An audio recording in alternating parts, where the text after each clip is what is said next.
it's Coach Tori, and this is Raising Runners. We talk running, fitness, mental health, and so many more topics.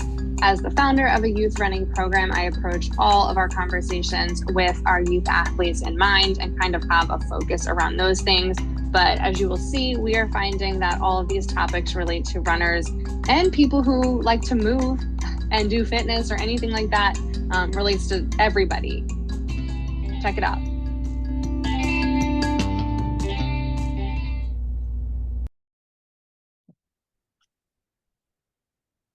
Hey, it's Coach Tori, and this is Raising Runners. And today I'm joined by Kelly from Accessing Human Potential. Hey, Kelly, how are you? I'm good. How are you? I'm good. I should have asked how to say your last name because as soon as I get to Kelly, I'm like, oh. But so we connected, I think it was through Facebook, and just kind of talking a little bit about blending the mental piece with running. And there's definitely a lot to go with there. So I feel like an easy segue in is kind of just giving a little intro into who you are and what Accessing Human Potential is. Am I saying your company correctly? So no. It's Access Human Potential, but okay. So no, I wasn't. It is accessing. That's probably the proper way to say it.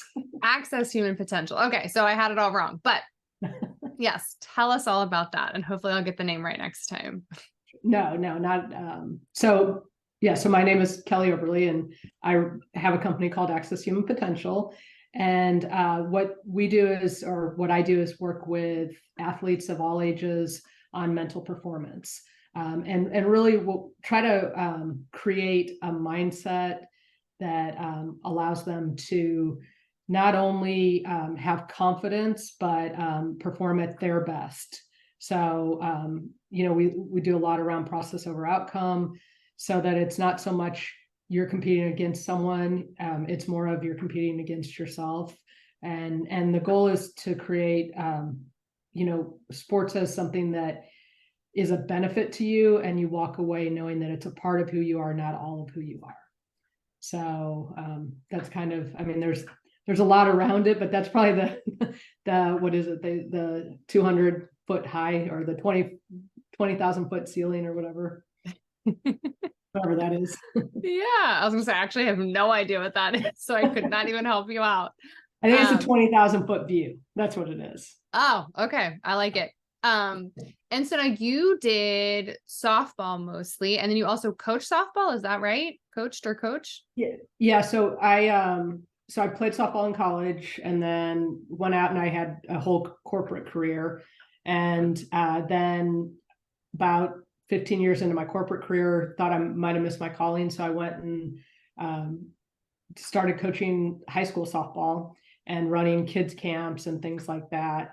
And also kept my consulting. And so then I ended up going back into corporate. So I hadn't totally missed my calling, but I was glad that I'd had an opportunity to coach. And then I've coached my kids. So I've coached in softball, soccer, and not, they do cheer and things like that. I don't coach that at all, but I've done a little bit of coaching, and then now I'm doing a lot of mental performance. And now when did you start realizing the mental side of sports and fitness is such a big part of the success in that? Because I feel like, I know when I did sports, which wasn't even so long ago, I guess. But that wasn't really talked about. I don't even feel like we ever really, our coaches never mentioned much about any mental training, anything of balance or stress or any of that stuff. So when did that start becoming something that you were aware of? And then you were like, this is something that we need to be doing. Yeah. It's interesting because it wasn't something that when I was playing, I probably was playing a lot longer than you were, but it wasn't something that came up, even kind of specialty training. But it is a huge part, there is a separator. And for me, I started noticing it actually when I started coaching in high school, and that was 15, 16 years ago. And I started to notice kids getting burnt out, and looking at hey, they're practicing really well, and then all of a sudden it changes. And then I when you get in a game or you get in a pressure situation. So they're really relaxed in the first inning, but come the sixth inning, when the game's on the line, you see that that makeup just change. And I looked back on my career and I was like, yeah, there is a difference. Like, I could do anything in practice, and I got into games and there were times when pressure just overtook me. And I was dealing with some burnout personally in corporate. And so I was using some techniques to try to help myself to, not feel so overwhelmed and not feel so scattered. And it kind of just clicked, was like, hey, this could also work for athletes. And then I think the industry over the years, it's been there, but it's starting to be much more prevalent. And I don't know if it's, to me, it might just be the last horizon, because you've got specialty coaches, you've got strength and conditioning, you've got all these things. And the one area that probably is the most important in competition hasn't really been addressed that much. I don't know if that answers your question or not. Yeah. Well, I wanted to, because I feel like sometimes I have such a hard time like visualizing stuff you can't see. Like it's just so abstract. And I feel like oftentimes when I'm talking to people about, like all the mindset behind that stuff, like I even have, and like I know it, right? But I do have a hard time with it because it doesn't feel concrete enough. So for me, at least, to try to make it a little more concrete, can you tell me a little bit about the cross country team right? That you're working with? How did that even start? Like, do the coaches reach out to you? Are they seeing some issues with their athletes, or like, where does that kind of start, I guess? Yeah. So in this case, I had gotten a call. One of the parents had known some of the work that I was doing, and is a big believer in positive mindset and growth mindset and things like that. And so she reached out to the coach and said, hey, this might be something really good. And especially in cross country where, and I wasn't that familiar with cross country, full disclosure. I was a sprinter. I played softball and basketball. So distance to me was like a mile. And it's such a mental sport, and it's such a thinking sport. And so the coach reached out and said, hey, we'd like to do something over the summer. And so we just did a quick, like, hour and a half program around kind of to make it more concrete around, what is mental toughness, because that's really what athletes look at. And what are some techniques and tools that you can do to kind of stay in the moment and not get too far? Because, especially in cross country, if you get too far ahead of yourself, you can get lost in the race, right? So he was just looking, the coach himself was just looking for some, a different voice to come in and help the kids, learn some things to not only enjoy the sport, but it's also a pretty intensive high school. And so they also have the academic pressures. And so, my background kind of lent to, being an athlete in a pretty academic setting. So that's what we tried to do. That's how it started.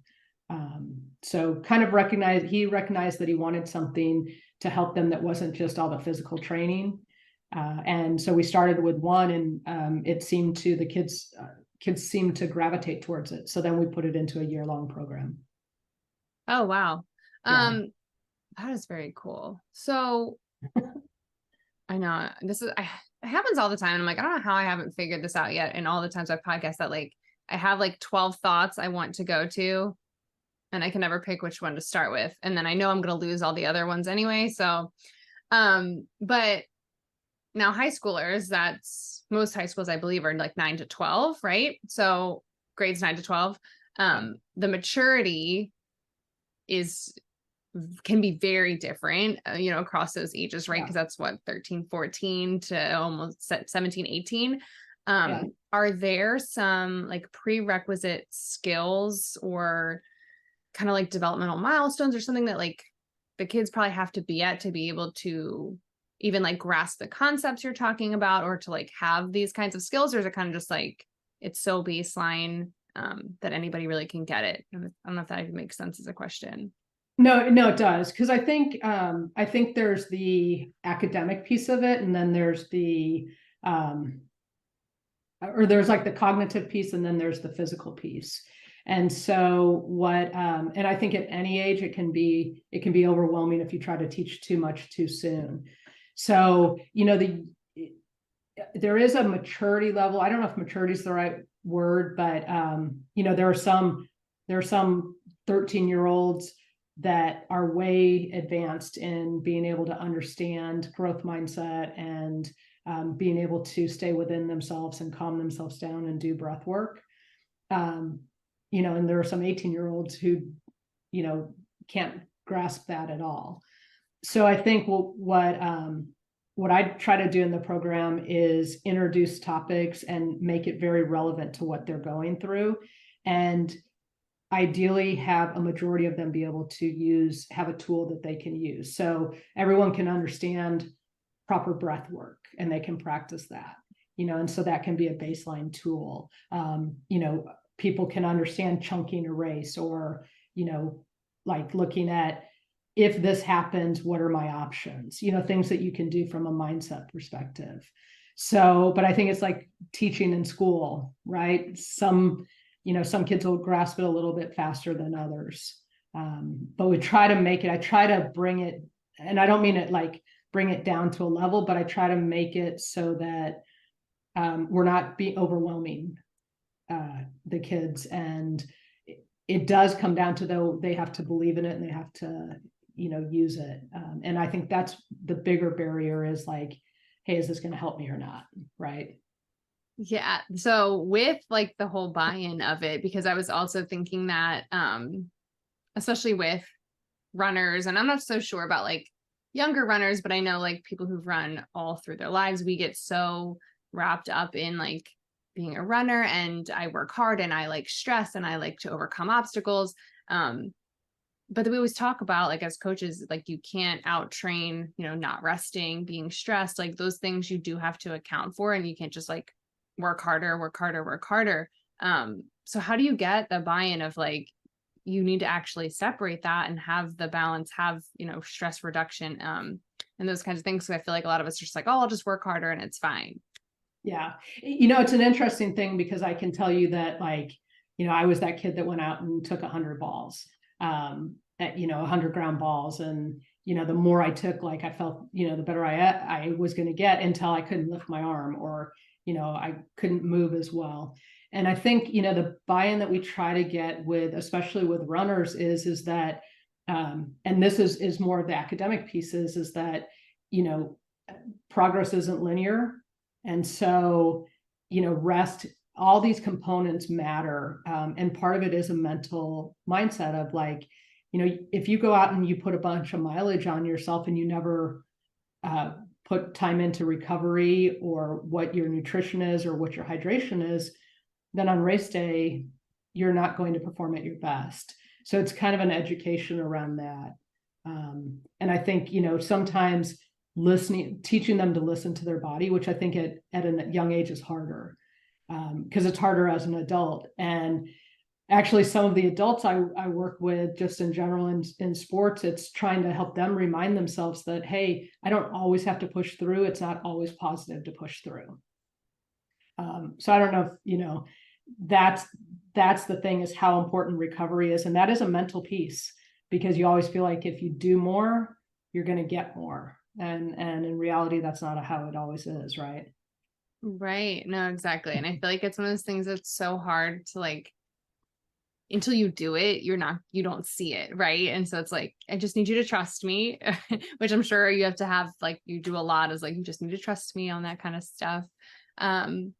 With the trust, especially. So is there different training or additional information that you have to give to like the coaches, of the teams, or like if you're working in the corporate setting of like, team leaders or management, so that they're able to help kind of drive home all the ideas and then help guide all of the people they oversee kind of implement that stuff on a day-to-day?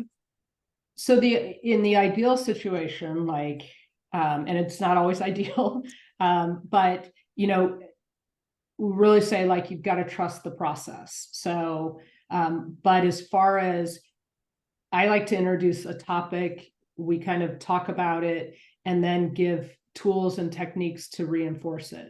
So say, and this works in corporate or it works with a team. So the coaches are coaching. We're not trying to change, like I'm not trying to change the way a coach coaches. I'm not that the content expert, like call it the content expert. So even if I work with sports that I know, I'm not coming in there to teach the sport. I'm coming in there to help them utilize their mindset to perform at the level that they're capable of. And so the tools that we like normally say, introduce something around like what's, maybe on, let's do breath work.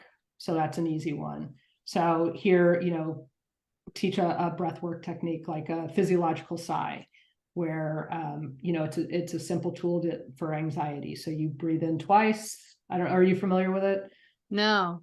Okay. So you do so like say you were getting on, like for a runner, they get on the starting line, and that's where that's an area where their anxiety kind of takes over. So, as part of their pre-race routine, they could practice doing 3 or 4 rounds of a physiological sigh. So it's just a breath in through your nose and a second little small breath, and then a long sigh out. And, it's been kind of studied scientifically and physiologically that it will relax you right away, kind of calms your central nervous system. So we'll say, all right, for this week, it's not race week or anything like that, but start practicing it. And the coaches can integrate it into like, okay, if you're going to do, different intervals, every time you get to that line, you're going to practice this. So that's the kind of tools that we try to, I try to integrate so that it becomes part of the program, as opposed to just, me coming in once a week or once a month, talking about it. Does that? Yeah. Is there like a hierarchy of skills that you teach? Like, do some of them work in tandem with each other, or is it like, here's a skill that you can use, see if you like that one, here's one you can use, see if you like that one, or kind of how, I guess, does that process work? So there's, I don't know if there's really a hierarchy. There's I try to give multiple tools. So if we're talking about like stress management, there are, a couple of different tools that you can give, and some kids will go for one of them or the other, or say you're going to do something about like self-control, like emotional regulation. Well, emotional regulation, there's a bunch of different things you can do around self-talk, around journaling, all of those things. So I try to give tools that they can try out, and some will work for them, some won't. But as far as like a hierarchy, normally we'll go in and say, hey, what are you noticing? Like as a coach, I have like, for some, we give an assessment, like I give an assessment so they get their knowledge, and then, hey, where are you struggling from taking it to practice to a meet or practice to a game? Where is that disconnect? And from there, then we can build the program around, let's get some wins for them, like so that they feel comfortable and they see, it's kind of like lifting. You wouldn't jump right to, 20-pound dumbbells.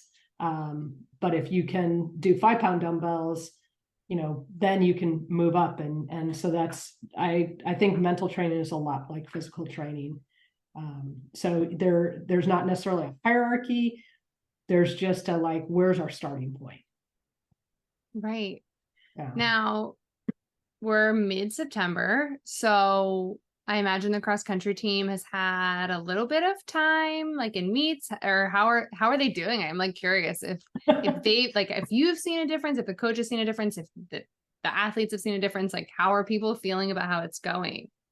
I think so we had a season, and so I worked with them last year, and then this is our new season. So we worked over the summer. So they have they've just started. So they have a pretty big meet this weekend. What I've noticed, and I think the coaches have noticed also is that they're much more like, they look at the race as more than just the running piece of it. They're thinking about like what their self-talk is. They're, if they didn't perform, like they had a race and we kind of said, okay, hey, what'd you do well? What do you wish you would have done? And so then they can focus on what they wish they would have done.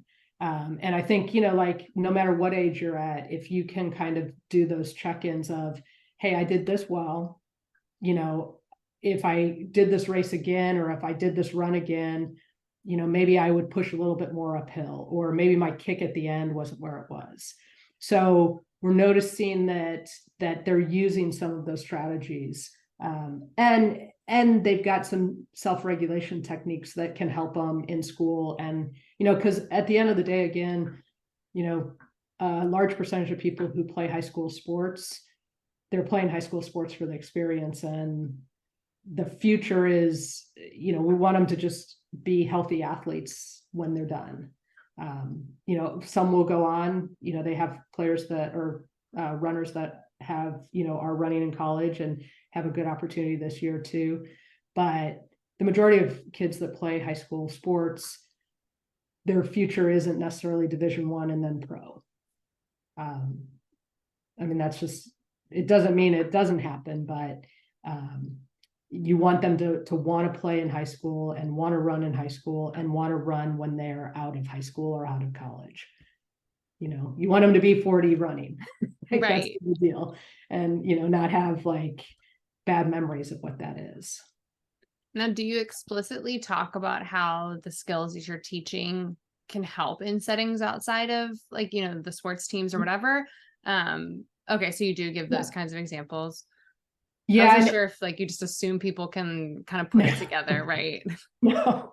And I think it's because I, work in corporate and I noticed a lot of the skills that, like the things that made me a pretty decent athlete could make me pretty good at what I was doing in corporate. But I think it's important to let, especially kids, see that there's a transfer of skills. And also, if you have to go into a test, if you use some of these techniques that allow you to be very present and mindful, you're going to do better in your tests, because the same stress you have when you're trying to perform and you're stressed out is the same, performance hit you're going to take when you're trying to, speak, whatever language class you're in, or do a presentation, or be part of debate, or take a math test that you're not really prepared for, right? So, or you don't think you're prepared for. So that's, ideally that's the goal, is for them to see that these are transferable skills, because what makes you a good runner also makes you very good, in other areas of your life, that discipline and that focus and those type of things. So. Well, I imagine, and I don't know if, you get this feedback either, but like, because people may not think too much about it, but obviously like the skills are actually helpful and can benefit them in lots of different settings, but just the idea of having skills, or like knowing like I have a tool I can use, like that just helps build confidence in your abilities too. Like, do people ever say like, I felt so much better about what I could accomplish because I knew how to do this? Like, is that kind of something people are recognizing, or is that just like probably just happening? I'm hoping they're recognizing. Yeah. No one's ever really come out, but I think one thing that you do, like I do notice, is that there's a level of confidence when you're not just concerned about what the outcome is. And I think like for me, that's been a lifelong struggle, because I was so conditioned to win at all costs.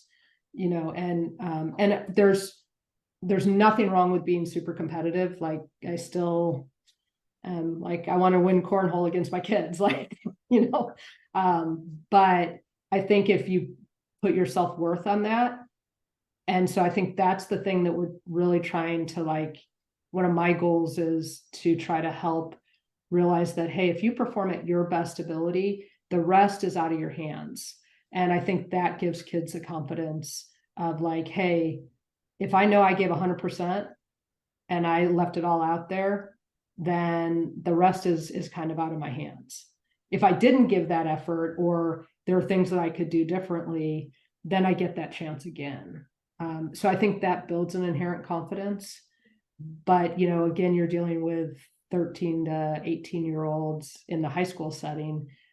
So I think that's something other people may notice, or they may notice when they look back. Right. Where do you start with helping shift towards like that process focused goal instead of the outcome? Because I feel like the world we live in is designed for us to, as much as we say like, oh, just focus on the process, like everything's pointing us towards like outcome, outcome, outcome, right? Be the best, do the most. So I know I struggle as much as I think like, I need to just care about the moment and do all that stuff. But I'm like, I still actually just care about what happens at the end. So how do we start with these process focused goals? Yeah. And full disclosure, I struggle with it too. Like I would say I was programmed for since a very young age, but I think, you know, where you start is kind of the controllables and the uncontrollables. So, you know, when like take a different sport, like a pitcher, so like a baseball pitcher or softball pitcher, in reality, like you can't control the outcome. So the process is I have to execute the pitch. So the minute the ball leaves my hand, as long as I've executed that, I have no control over what happens next. As a runner, you have no control over like who's running next to you or what's going to happen. So I think, you know, it's more of an intellectual thing to say, look, yes, the outcome matters, because that's how society kind of judges us. But for each individual, in reality, all you can do is execute your process, because you really don't have control over the outcome.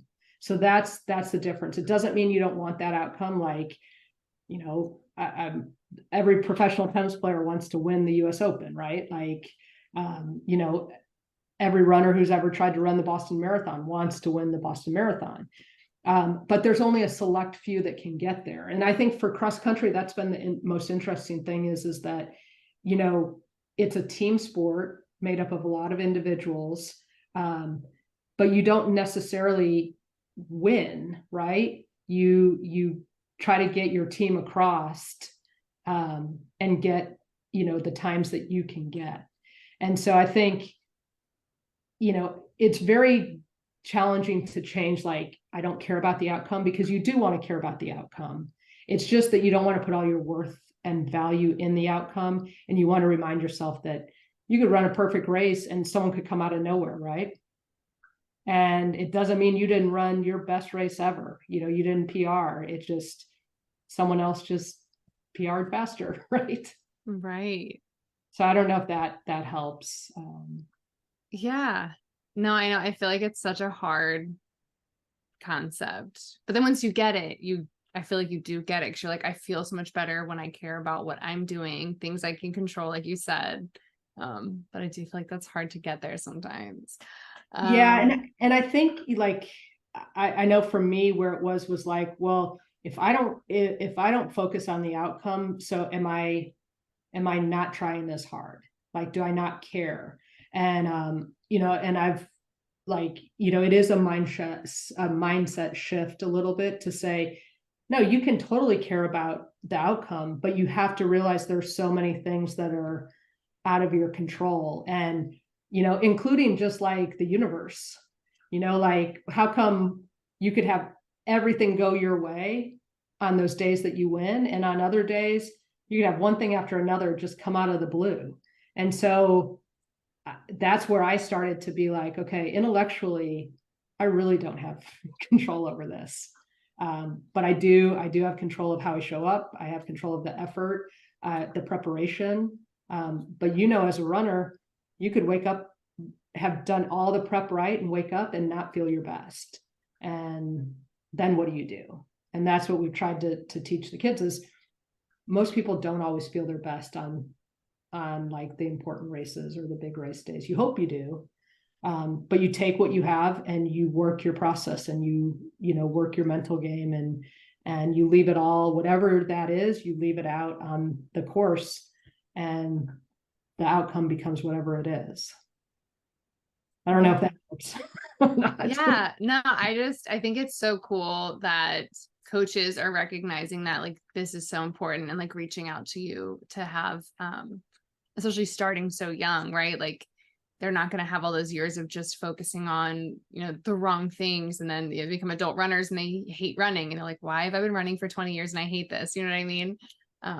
So I love that you're doing that. And I love that there are people who are embracing that and understanding that. I want to shift gears just a little bit slightly, just out of curiosity mostly. So the corporate setting, which is something I totally don't understand as a person who worked in behavioral health only, and then now I do this. So I don't even know what corporate means, but what kinds of organizations typically, is there like certain, fields that are often reaching out to you? Is it kind of just sporadic, like all over the place? I'm just kind of curious, like what kind of companies are looking for this kind of help? So it's across the board. I came from the high tech world, Okay. so I worked more in high tech. So, but what I try to focus on, and organizations are starting to embrace, is more of kind of what the resilience is. So in sports, you call it mental performance. In corporate, you're kind of looking at it as resilience, or a culture of wellness, where you're so organizations, sales organizations, this is a big one, because I mean, it sounds like you've never been a salesperson, so that's probably good. But Nope.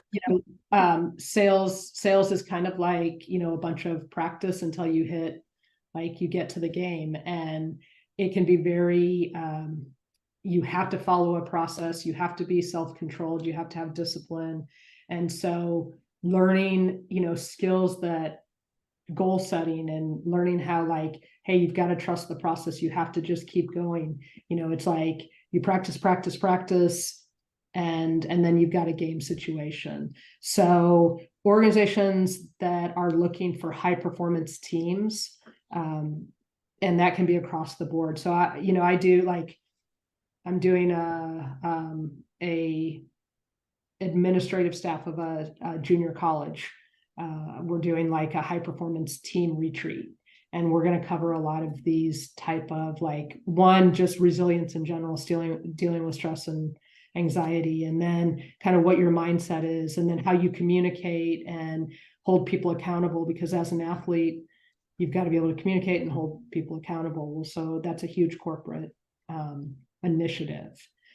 So it's really, I've done high tech, I've done healthcare, I've done just general, I did a construction company, I've done like manufacturing. So it's more just organizations that are looking to not only like address like resilience and burnout and engagement, but they want to create that culture. So like you bring a program like this in, because just like a team, you don't want it to be just, hey, I'm going to have a talk about, everyone seems burned out and they're not engaged. They want to do where it's like, okay, let's get some skills so that we learn how to manage our stress. We learn how to communicate and hold people accountable. We learn to work as a team as opposed to a bunch of individuals. So it's more the type of person who's looking for it as the organization. Right. Is that confusing or not? Oh, totally. Um, is that challenging with, like, do you see does everybody buy in? I'm only asking because I haven't worked in behavioral health in a couple of years, but that was, burnout was huge. Cultural change was always needed. And administration was always trying to do different things. And there was just the constant pushback.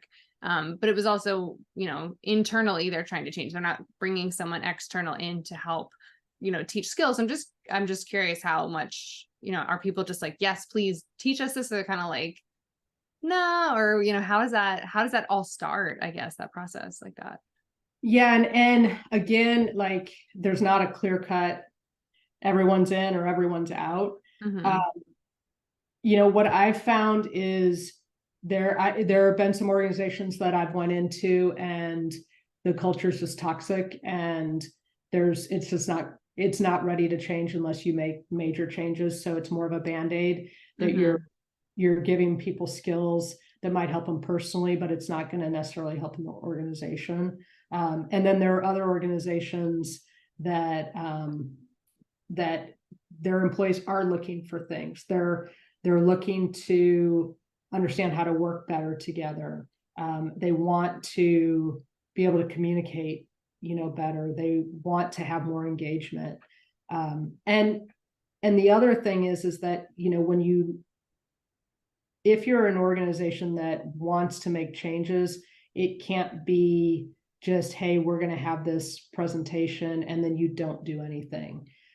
So usually I've found we'll do a series. So again, kind of when you were asking, like, does it go over people's heads, or, do you need a certain level of understanding to benefit from this? I don't think you need that, but I think you have to be careful not to flood people with too much information, because then they just get stressed out. But I think there are organizations right now that are really trying to do this, and a lot of pressure has been put on managers to manage people's mental health. I mean, and in behavioral health, it's a huge issue. I mean, you're only as strong as, you can only help people if you're okay. And I think that's what's happening in a lot of leadership. So we've tried to help them understand, hey, there's things you have to do to take care of yourself, around, wellness. So that's where stress and anxiety are the first part of it. That makes Yeah. it understanding. So, but I mean, there's always going to be people, like I went through a ton of trainings, and there were times when I was like, I don't want to be here. And you can feel that, and hopefully try to help them see, hey, if you don't want to be here as an organization, just be here as an individual, because we're going to give you some tools that then can help you when you go home and deal with your family, so that maybe your self-regulation is, a little bit like you don't fly off the handle as much as you normally would, because you're bringing everything home. Right. So, Wow. Very cool. Now like all my gears are turning of like, I need to have you go work for these places that I don't even work for anymore. Like you don't need to help them. They'll figure it out. Wow. Okay. That is so awesome. I do. And I love that, because I feel like I've talked to a couple other like mindset coaches and like mental performance coaches before, but they were very solely focused on just athletes. So I love that you bring like an additional perspective of how it can be, kind of in all settings of your own personal life, and then like in different settings like the corporate setting and the athlete setting, the team setting. Is there anything else that you wanted to share before I let you go? Because I know I kind of was like all over the place. I'll blame it on it being late at night, but anybody who watches the show knows that's not true. I'm always like that. So no, I mean, hopefully I was clear, because it's late for me too, a little bit. right.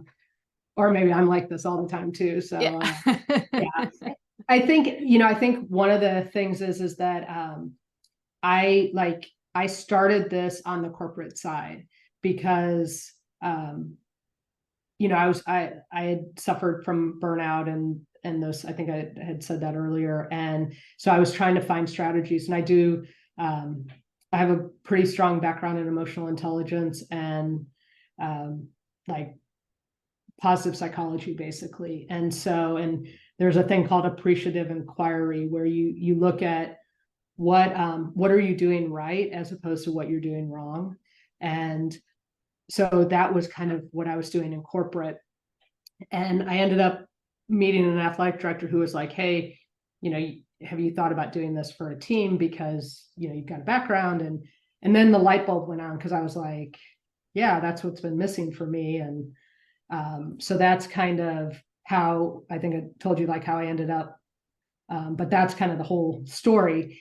But I think like these type of programs are important for parents, for kids, you know, for working adults, because the more that we can see things from a more positive mindset, the more that we can see that we have more control over our situation than we think. And that's where I think process over outcome is kind of a critical piece, because we're talking about like there's so many things you don't have control over, but if you focus on what you do have control over, it can change the way you look at things. So you think about it as a runner, like, you know, there are things you have control over. If you spend all your time looking at what you don't have control over, you're kind of miserable. And I think in corporate or in athletics, a lot of times we focus on what we can't control, because that's what we're used to. We're conditioned kind of to more of a negative mindset. And so that's kind of the work that I'm trying to do. And so that's kind of why I wanted to kind of try to, hopefully that makes it clearer of how they come together. Right. And I think there's the parent piece too, especially like I have 3 kids and I see sports a lot differently through their eyes. And, you know, I've sat on a lot of sidelines, and as parents, we have a big responsibility to remind ourselves of these things also, because we can leave kids with a really great experience, or we can leave them with a very negative experience. And we do control that. So that's I guess, because that's all I want to say.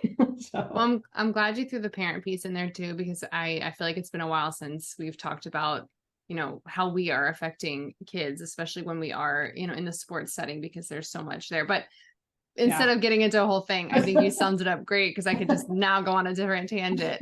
And there is mirror processing. So like we end up becoming like we kind of become like it's a cognitive thing. So it's hard to separate too, unless you're very aware of it. Right. Kind of like how we cheer for sports teams, and like they break our hearts and we have no skin in the game. But, you know, if you cheer for a professional sports team, you know, it's some of the most passionate things you've ever done. So. Yeah, well, I'm outside of Philly, so I can't relate because I am not a Phillies person, but you know, Eagles fans are notoriously crazy. So yeah, it's a thing I sort of understand from the sidelines. Just be thankful you don't have that.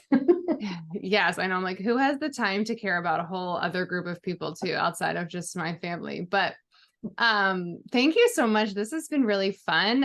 Where can people find you if, you know, in any kind of setting this feels like something they may want to check out? So I'm on Instagram and Facebook and LinkedIn. So both under Access Human Potential, and then also my name, Kelly Oberle. And then also my website's accesshumanpotential.com. So those, you know, any of that that has like a they can email me, or it's my first initial and my last name at accesshumanpotential.com for email. So awesome. Pretty much all the socials, except my kids are trying to get me on TikTok and still struggling. Well, they kind of don't want me on TikTok, and then but they're like, you need to be on TikTok. Yeah. So it's the whole thing. Yeah, I was gonna say, I feel like this is a very like TikTok friendly like idea, and not that I totally understand TikTok either, but you should get on TikTok, check it out. I'm trying.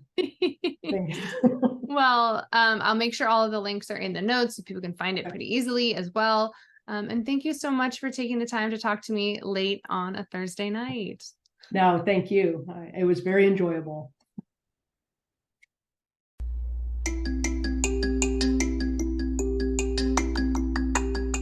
Thank you for tuning in. Make sure you rate, review, subscribe, all the things that you can do for a podcast that you enjoy listening to.